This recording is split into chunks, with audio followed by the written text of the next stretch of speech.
Abajo el volumen.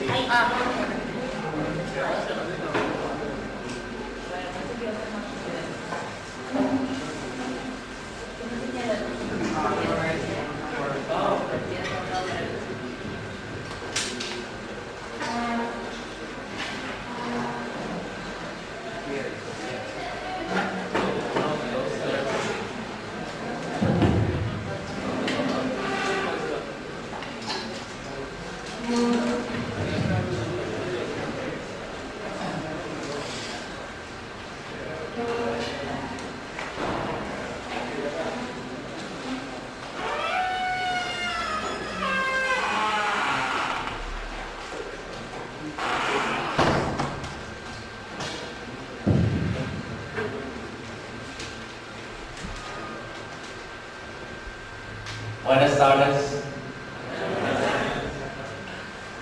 Lo siento, mi ropa está a la lavandería. También, lo siento, no hay tiempo suficiente para preparar la charla, so it's in plain text. Is that okay? Emacs. BI. Yay. But, plain text, do you see how the text is formatted? Like Python syntax? So, I am not very good with PowerPoint, but I like Python. So I wrote a little script. Some of you might have seen this already. Here's PowerPoint. I have a Python script that will automatically make my slide presentation.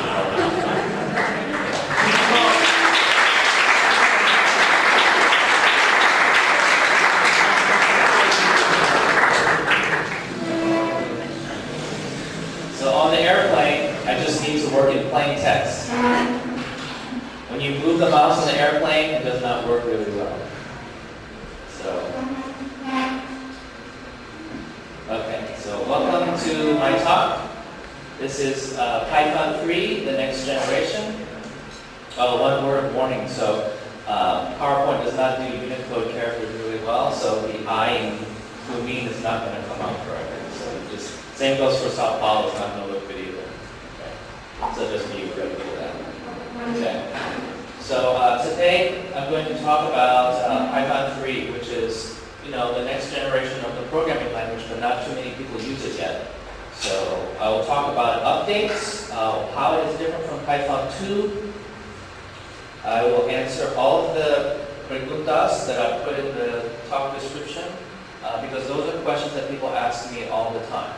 So I want to make it so that everybody does not go crazy or freak out because Python 3 is coming. But actually, Python 3 is already here. That's the thing that's very unusual.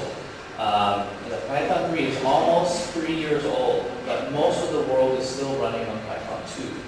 So there's a lot of people who are scared about Python 3. There's a lot of software that's not available in Python 3 yet. So hopefully I will answer all of those questions. Okay, here we go. Yay. Okay, so about me, you already know about me. That's my background. I'm a software engineer. I like to teach classes. I like to write books. I like to help with conferences like Python Argentina. So only 3 things you need to know about me. I teach, I write, I code. Okay, but this talk is about you. So I would assume you have some Python experience. I will not cover the language basics here. We're going to look only at Python 3 today, the differences between 2 and 3, what is the role of 2.6 and 2.7, and what is the timeline and suggestions on how to transition. So here's all the preguntas that people ask. What is this about Python 3? Are all of my programs going to break? Do I have to rewrite everything? How much time do I have? When is Python 2 going away? well, is Python, is it a complete rewrite? Do I even recognize the language?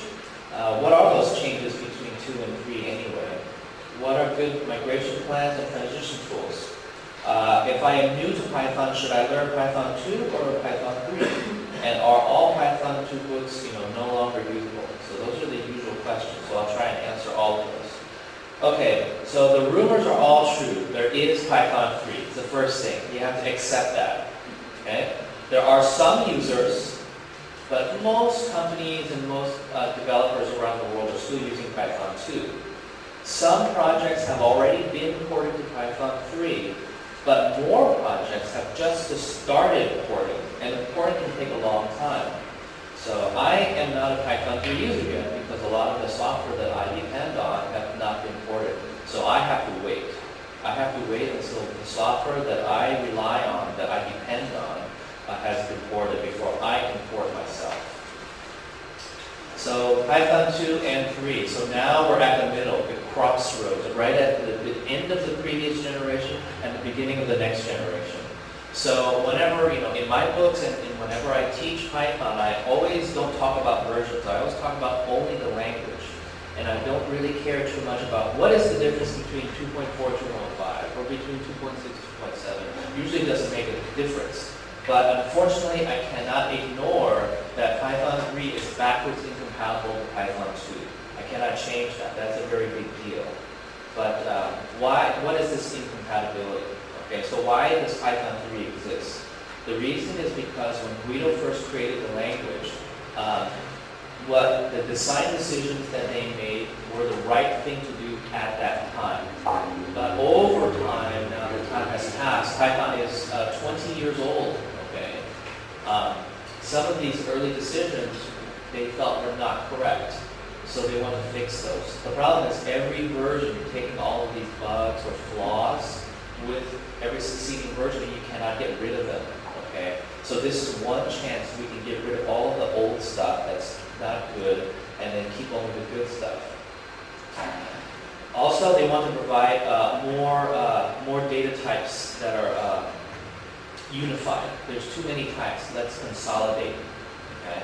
And also, so that's part of cleaning up the language in the library. There are some new features, but there's many more small improvements. Okay? So the timeline is Python 2 will live on for a little bit longer. Python 2 and 3 are developed in parallel at the same time.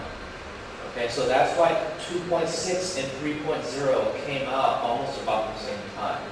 And then 3.1 came out, and then 2.7 came out, and then now 3.2 came out. So you can see, it's not like Python 2 is dead. All right, there's two development teams working on both at the same time. And every last 2.x is going to have a lot more Python 3 features backported to it. Okay? And there's migration tools, which I'll talk about. So if you want to read more, you can look at PEP's 3000 and 3100. Okay? PEP is Python Enhancement Proposal, right? That's all those things. All right. So Python 3 is not backwards compatible. Okay, so is all my Python code going to break? Yes, most of them. Because you have a print statement, right? That's most of your Python code. Do you have to rewrite everything? Hopefully not. Hopefully porting will not be very difficult. Okay, of course, the easier stuff to port will be easier, but the harder stuff to port will be harder. Okay, there's kind of not in the middle. It's either easy or it's hard. Okay, so this is the thing that makes it negative. People think, they think Python 3 is a negative thing because it will not execute most Python 1 and 2 code. Will you recognize it? Yes, because this general syntax is still the same. It's not like the language is so different that you cannot see it. It's very easy to break a language, like I said, when print becomes a function, because in Python 2 is a statement, right? Now you need the parentheses, and that breaks like 90% of all your code. Okay, so that's probably the hardest part. Okay, so but keep in mind that backwards compatibility has not ever been a problem because the core team really wants to make sure it's backwards compatible. But this time it's just not. Okay, because these changes, they want to get rid of these flaws. So even back in 2000, when 2.0 came out, it ran 1.5.2 software just fine, right? Because backwards compatibility is very important. But unfortunately, the price you pay is that all of these flaws and problems you carry from one release to another. Okay? So, in fact, 2.0 came out on the same day as 1.6. Okay? Well, that is another story for another time. Okay? You can talk to me later. It's a long, bad story. And I already said 2.6 was developed at the same time as 3.0. Why? I'll tell you coming up very soon. Okay. So these are two famous people in the Python world. This is Guido, and this is Andrew Kuchling. So this picture was taken around 1998. So it's about 13 years old. So Guido doesn't have funny glasses anymore. He has regular glasses now. I know this because he sits in the office right across from where I sit in San Francisco. So we work in the same office. So both of them, the reason why the two of them are in the picture is because they both wrote different essays on the problems that Python had. So Guido wrote one called Python Regrets. What were the regrets he had designing Python the way he did? And then Andrew Kuchling wrote Python Warts, which are one of those things that make Python that are not perfect. What are those things that are in the way that we need to change? Okay, so why is Python changing? Well, why isn't Python changing? Because it usually does not change. It's always been backwards compatible. And even Python 3 can still recognize it. It's not being rewritten and redesigned completely from scratch. But it is not a standard yet, so you can't freeze it. It's not frozen. It's backwards incompatible for a better future. Okay? You have to get rid of those problems, those sticky flaws that hang around all the time. You have to iterate, improve, evolve. The language must evolve or it will die. Okay? So Mats, who's the creator of Ruby, said that. All right? And that applies also to Python. Okay? You must change. So it is the very first release that deliberately will break compatibility. Of course, there's no promise that it will never happen again, but this one took 18 years to happen. Okay? Backwards compatibility is always a top priority, except this time. But in fact, it's still a high priority. So Python follows the agile method of continuous iteration, right? You're always trying to make changes, small changes, make things work. But 3.0 is just a little bit of a bigger jump.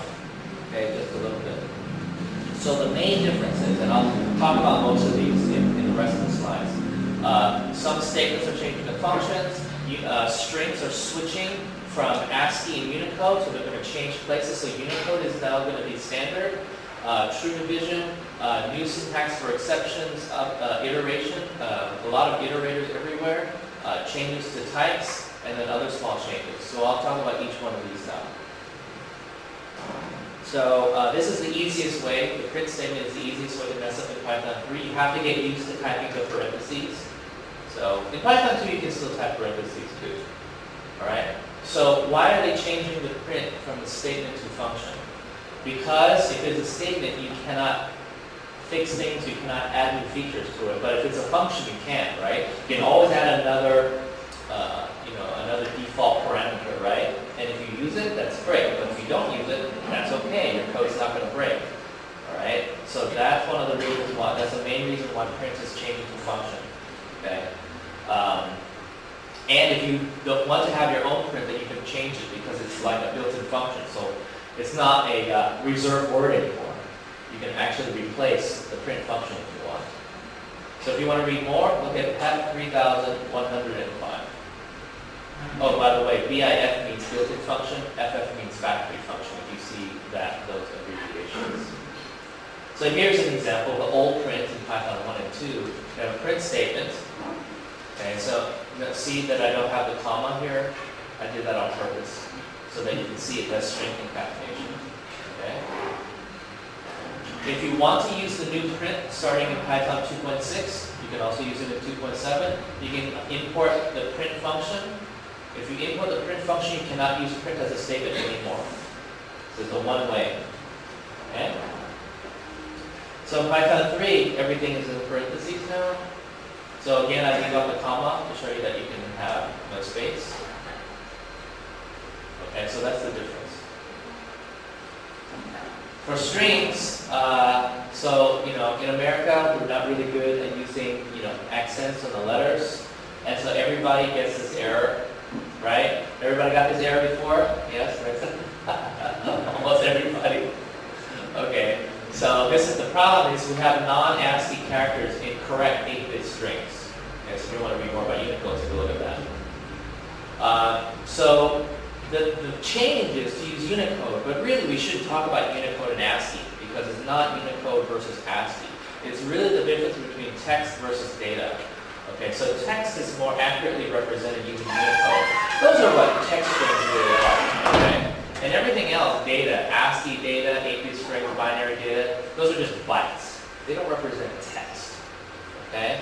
So now, Unicode and ASCII strings are switching places. So str type is now bytes type, and you can use B.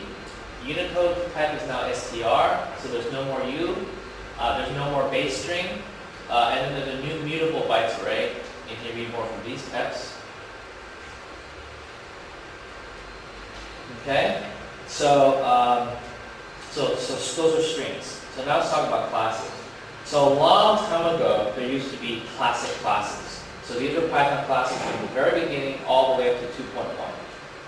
So those are the old classes. The problem with the old classes is classes and instances and types were not related to each other.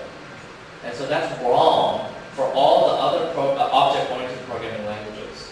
So starting in 2.2, now we're going to make classes and types the same thing, okay? Which is the right thing to do. So this next generation is called new style classes, all right? So Python 3 gets rid of the old ones, okay? All classes are the same type, only the new ones. And you can read more information in PEP 252 and 253. So 2.2 all the way to 2.7. It's like a double language because there's two different class types. Okay, so that's extra space you don't need to take up.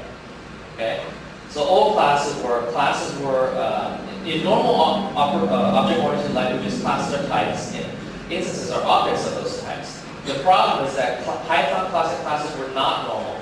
Classes were class objects and instances were instance objects. And you could not subclass an existing Python data type. That's a big problem. So we had to make fake ones.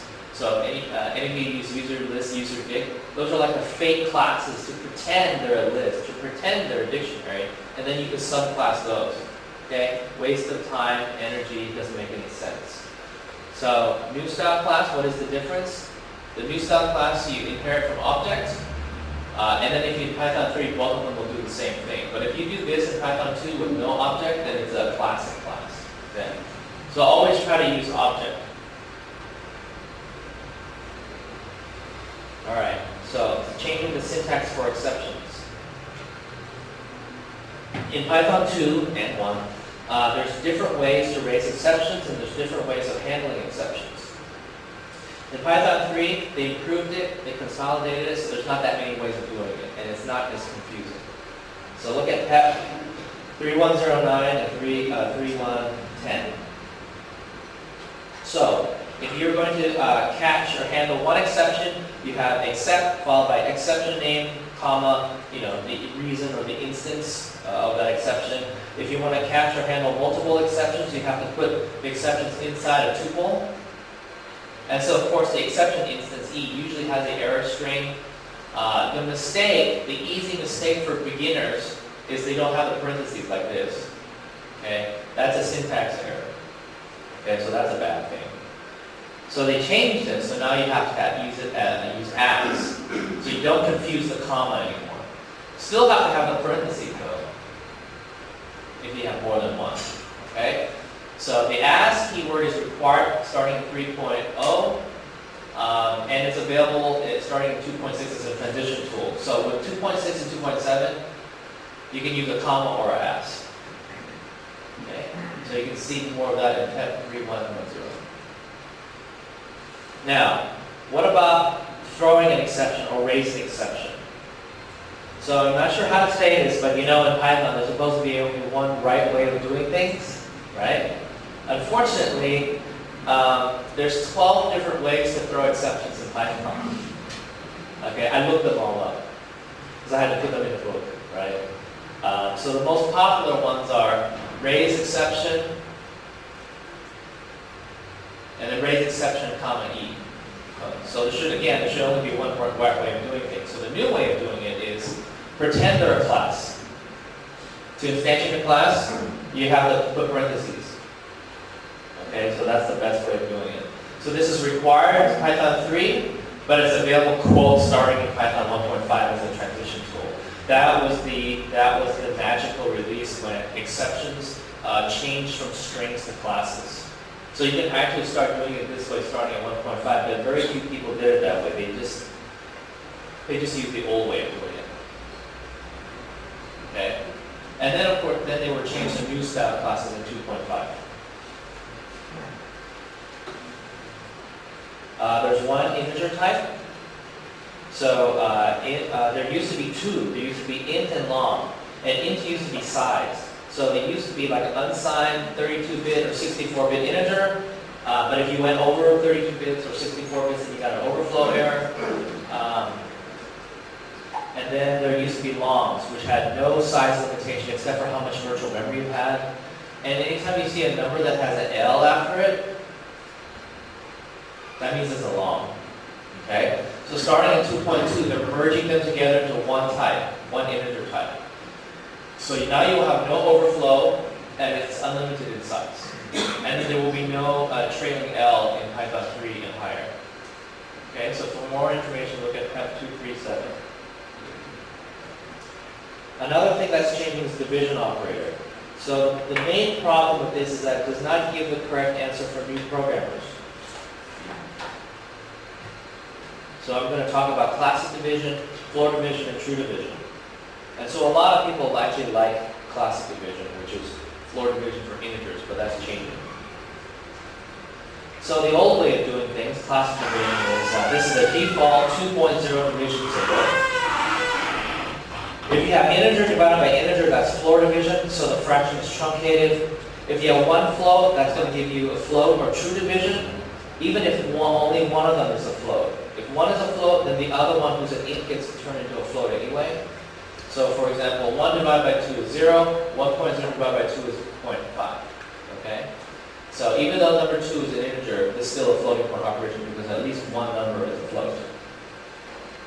True division is the default Python 3 operation. It always says real division, always returns a float. Okay? 1 divided by 2 is a half, 1.0 divided by 2 is a half. Again, the main reason is you're trying to teach, Python is used to teach children how to program now. And so, remember when you were 12 years old. If somebody told you 1 divided by 2 is 0, you would go, no, right? So you cannot tell children that 1 divided by 2 is 0. It should be a half, right? So that's one main reason why Python is changing, okay? So, but starting in 2.2, you can use 2 slashes. That always gives you floor division no matter what, okay? So for people who are mad and that really want floor division, they use 2 slashes. All right, if you want to get access to true division starting in Python 2.2, you just import it from under feature. It's the default starting at 3.0. You can also tell the interpreter with a -Q option. So you can say -Q will always do classic division. -Q new is always true division. -Q warn is anytime Python runs into int divided by int, it'll give you a warning. And then warn all will give you a warning on all division. Okay? And you can read more in PEP 238.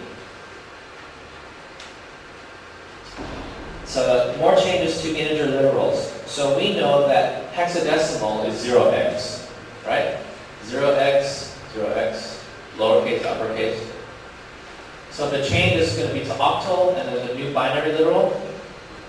Some of those changes are required in 3.0, but they're available starting at 2.6 as a transition tool. And then look at PEP 3127. So new binary literals. So this has never existed in Python, any Python before. So it's where you have binary, 0b, and a dot. Unfortunately, it really hurt my exercises in my book where I tell them to write a program to take this decimal number and output it in binary. But now it's built into the language, so that exercise no longer works. Makes me mad. Okay? There's a new binary built-in function, and also changes to octal and hexagonal built-in function for the new binary type. So for octal, there's also a change because hex is 0x, binary 0b, so octal should be 0o instead of just a 0, right? So new 0o in Python 2.6 and newer in Python 3, or the old way, which is no o, that is all Python 2, even 2.6 and 2.7, because 2.6 and 2.7 do both. Okay? Again, changes to octal and hex. So you can see Python 2.6 and 2.7 is very flexible. It has two class types, it has two integer types, but it also has two integer octal literals. You can use the old way, or the new way, or the binary way. The current octal function uses the old output, but you can also import the new octal function by importing from future built-ins, and now the octal will be the new one. Okay, so whatever you want to do. Okay, all right. Another change is that iterables are everywhere. So an iterable is anything that you can iterate over, like using a for loop. Okay. So another thing that's important in Python 3 is to save memory. Okay, because there's a lot of code that makes lists. The problem is, those lists, all you do is you take them and you iterate over all the elements and then you're done and you throw it away. That's a waste of time and waste of resources, right? So you just want an iterator. You don't want to take up all the memory. Okay, so that's why there's more and more iterators now in Python.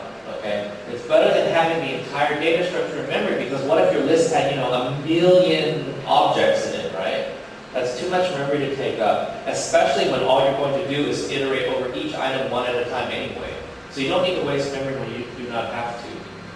Okay, so I'll show you where we're seeing more iterators. So dictionaries, .keys, .items, and .values.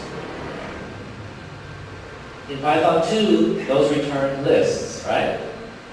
There's also iter keys, iter items, and iter values, and those return iterators instead.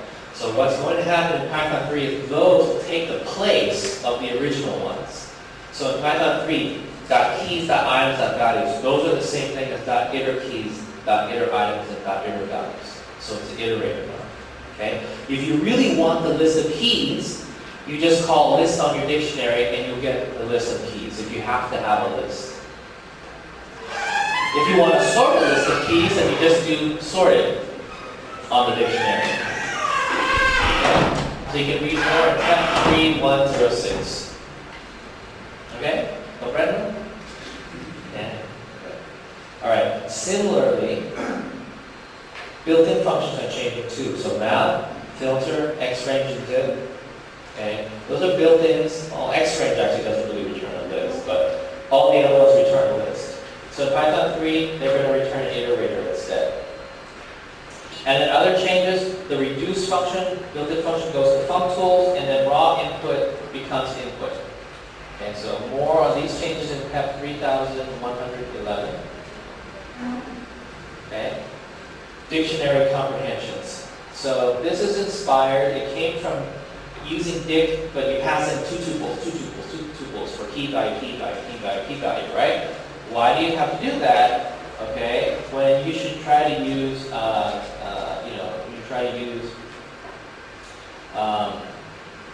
you can use the syntax of a list comprehension, which is very flexible, but using it for dictionaries. Okay, so instead of doing two tuples, you can actually define a for loop that makes the two tuples, and you can make a dictionary from it. Okay? But this is kind of boring. You want to do something else, like maybe to the value. So you do something more interesting like this. Okay? For key value in zip of range of 5 minus 4, 1. So that's 0, 1, 2, 3, 4 on this range. And then this one is minus 4, minus 3, minus 2, minus 1, 0. So you have those two tuples because they zipped it together. Okay, now I have key value, but I want to do something different to the value. So instead of just regular key value, I can say I want the value times 2. So instead of 0 minus 4, 1 minus 3, I actually have pre-processed the values here so that my dictionary has all the values that I want. Okay? So that's dictionary comprehensions. Very useful. Sets. So set literals. Okay? So now you can use the same curly brace syntax for sets. It shows that they're very, very similar to dictionaries. Unfortunately, empty is still an empty dictionary. So if you really want an empty set, you have to do set parentheses, parentheses. And then you also have set comprehensions now, so I can do the same thing. So if I do for I in greater than 5, 10 to the power of I have all these values in a list. In a set. And of course, just remember that this is not ordered, right? Because dictionaries and sets are hatches. So that means by definition, it's made for fast lookup and it's not sorted. Okay, let's talk about tuples.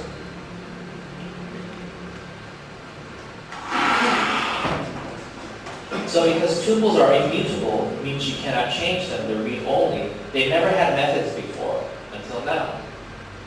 Because these two methods count an index, these are read-only operations. They don't affect the data structure anyway.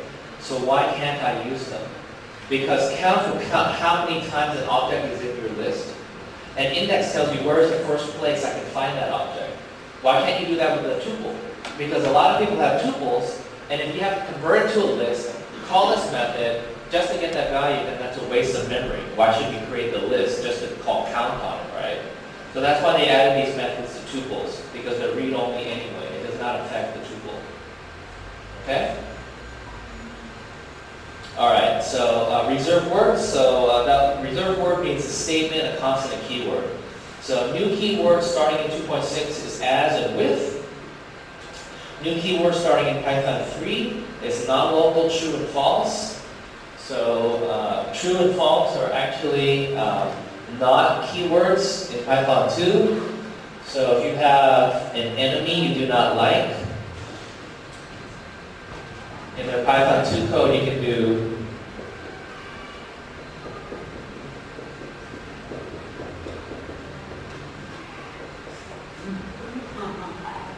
okay? So that will mess up their program. So a long time ago, Python did not have Boolean. It was only 0 and 1.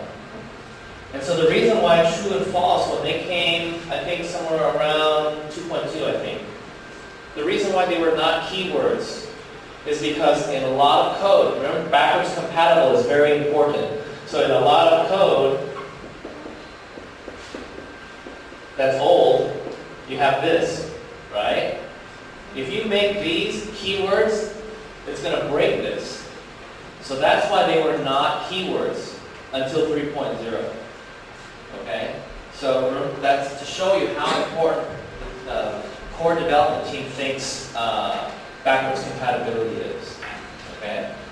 And then of course print and exec are changing the function, so they're no longer keywords or reserved words. So what's the recommendation for you? Take a look at the what's new in Python 3.0. It's in the documentation for Python 3. Wait for your dependencies to port to Python 3.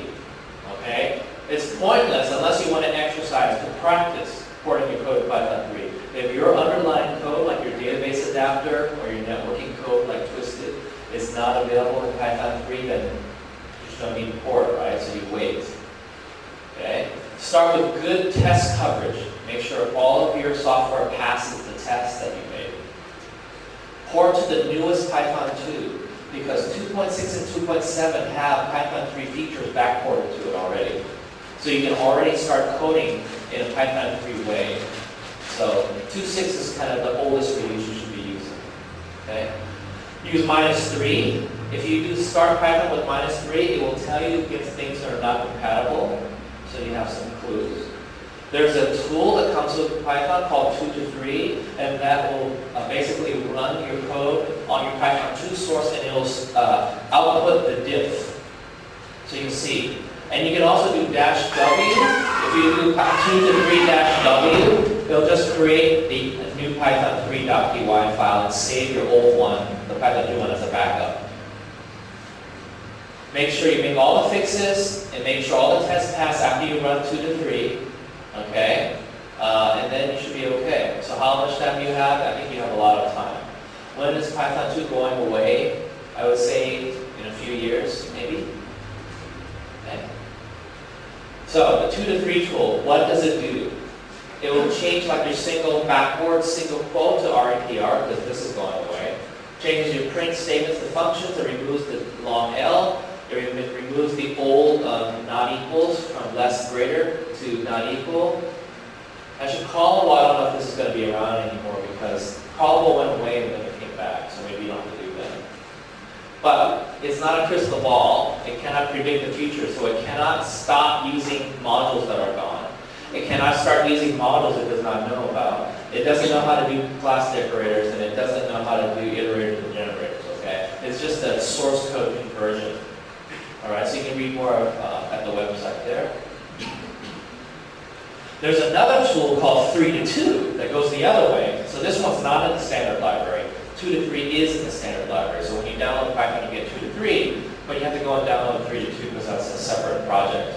So it tries to take Python 3 code and convert it back to 2.x. So this was a Summer of Code project a few years ago. Unfortunately, there has to be two versions of it, a Python 3 version and a Python 2 version, and there's some links there. So you don't have to worry about writing any links because I will give the presentation to the organizers and they'll put it on the website, so you don't have to write anything down. So Python 2 is not obsolete yet. Quite the opposite. 2.6 is the first release of the backport 3.0 features or 3.x features. So 2.6 and 2.7 are very important to help you port. Okay, and like I said, 2 and 3 are being developed at the same time, and we will try and keep 2.x around for as long as it takes before everybody migrates. So I think, this is just my prediction, is that it will take 10 years. Okay, so Python 3 came out in 2008, and I don't think the whole world will be moved to Python 3 until 2018. So that's just my guess. Alright, so Python 3 features that have been backported to 2.6 and 2.7. Use without classes, true division, the changes to exception handling and raising of exceptions, no more integer overflow, bytes type, class decorators. You can get access to some Python 3 built-in functions, built-in methods, and you can get access to some of the new modules and packages. Okay, so those are good things. Now, what are things that are not backwards portable? Okay, so some things you can't do. For example, print has to say a statement, okay? So if you actually do this import of the print function, you can no longer use the print statement. It's a one-way import, all right? And also these guys still are 2.x functions, but in order to get the 3.x ones, you have to import future built-ins. So if you want to find out a little bit more about the status of certain Linux distributions, you can go to that website. This website here. It'll show you like the current status. Let me see if I can find it real fast over here, so you can see a little bit about what it looks like. So it looks something like this. It'll show you like Debian's currently on 3.2, FreeBSD is on 2.7, Gentoo current one is on 3.13. So you get an idea, get an update on what versions are the default for different releases. Ubuntu is like 3.2. So anyways, that just gives you an idea of what's going on. Okay. So number of ports. So this changes how many Python 3 packages are in the Chi shop or PyPI. So today, there's 545, and you can see this number is growing very fast. It's about 100 every 3 months. Okay, so you can take a look at what all the Python 3 packages are. If you graph it, it'll look something like this. You can see that it's growing very fast. There's a lot more Python 3 code now than there was just a month ago. There's always more. There's like 30 packages that get ported every month. So about 100 every quarter, so maybe about 400 every year or so. No, 120. No, 400. No. All right, so what are some of the most well-known packages that are available in Python 3 now? Virtual env, SQL Alchemy, Mako, NumPy, SciPy is almost there, Distribute, 7tools, CherryPy, Markdown, Py132, pip. Okay, so a lot of software has already been ported. Of course, it's missing a lot, but a lot of these well-known packages are already there. So if your Python 2 software depends on these, you can start porting it.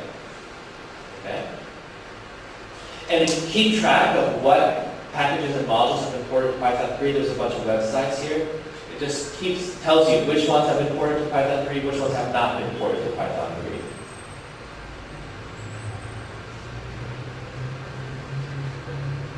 And so some places you can read about how to port your software. A lot of articles and blog posts out there. And Lennart's even written the book on porting to Python 3, so you can go find it there.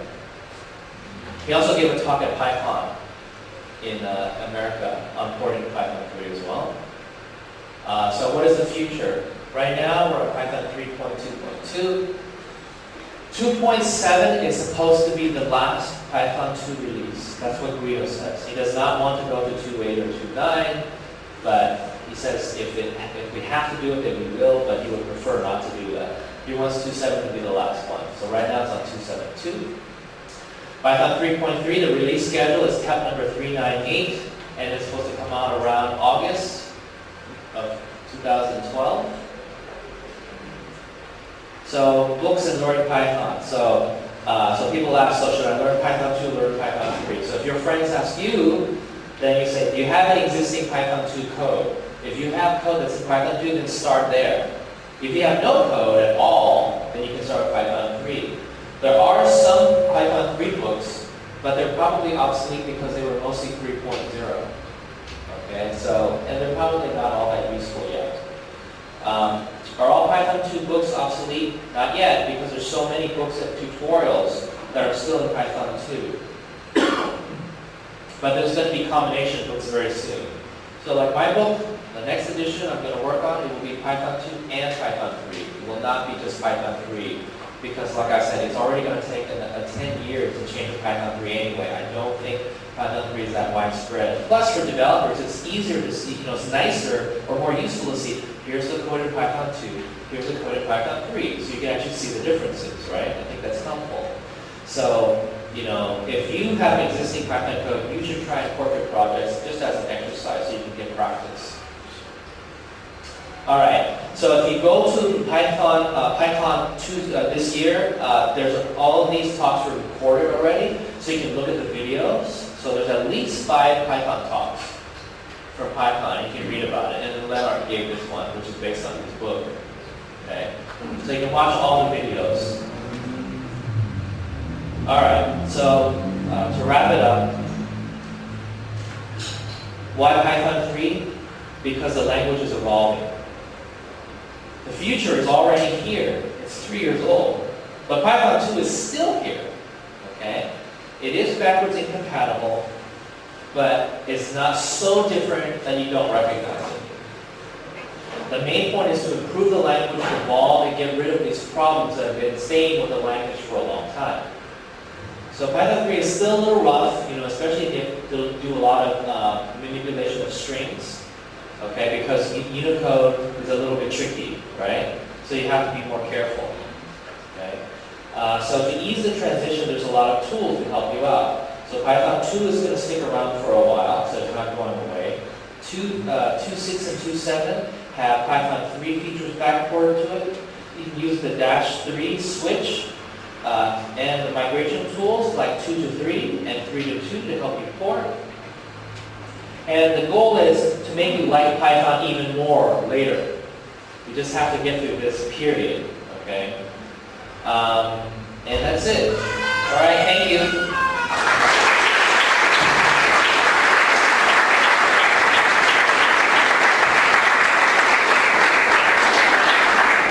All right, so now I'm going to take a picture of you to make sure that my manager knows that I actually came here. Everybody smile. Say, hola. Oh wait, they can't hear a picture. Never mind. Okay. All right. Preguntas? I'm not a Python 3 developer. I don't use Python 3, so I'll try to answer your question. Or everybody knows, right? Anybody? Bueller? Okay. Why Python 3 is slower? Why is Python 3 slower? Okay, so that's a good question. In fact, there's certain things that were ported over that were changed completely, and that's why part of it is slow. So Python Python 2 has had 18 to 20 years to optimize. Python 3 is still too new. So one of the things that made Python 3.0 slow is they completely changed the I/O system.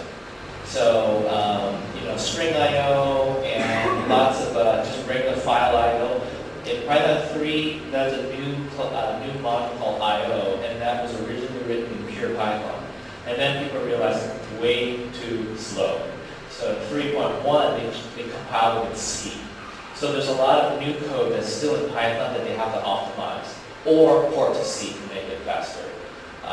But yeah, so Python 3, it's going to slowly requires time for them to optimize. Every release of Python 3 has updates to make it faster, but yeah, it's still slow because it's still new. Okay. Another question? Yes. Still a lot of code and third-party libraries that are not ported to Python 3.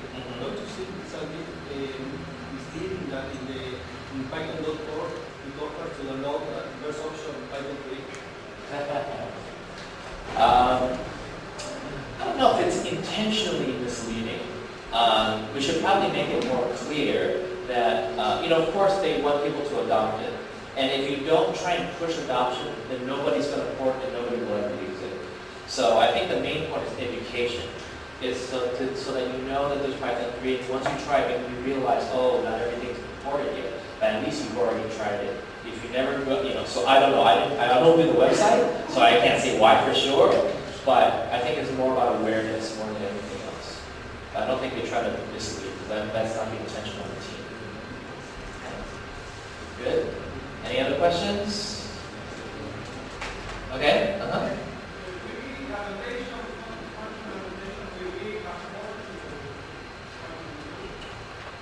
Which annotation? You said backport to Python 2? Well, they can't port everything to Python 2. They have backported a lot of things already, but there are certain things that just can't be done. And so they're trying to do as much as possible without changing the language too much. But in Python 2.6 and even 2.7 even more, you can write very Python 3-like code, and the porting will be a lot easier the more you do. Okay? Does that answer the question, or is there something more specific? You can talk to me afterwards.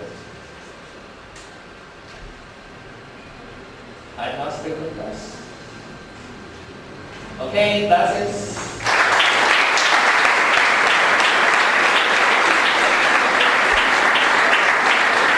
Is anybody coming to America soon? Anybody? Yeah, maybe? So I'm giving talks about Brazil. Anybody going to Brazil in the next 2 weeks or tomorrow? I'm going. Okay, maybe I'll see you there. This is where I'll be. So I hope to see you at one of these things. All right? Thank you.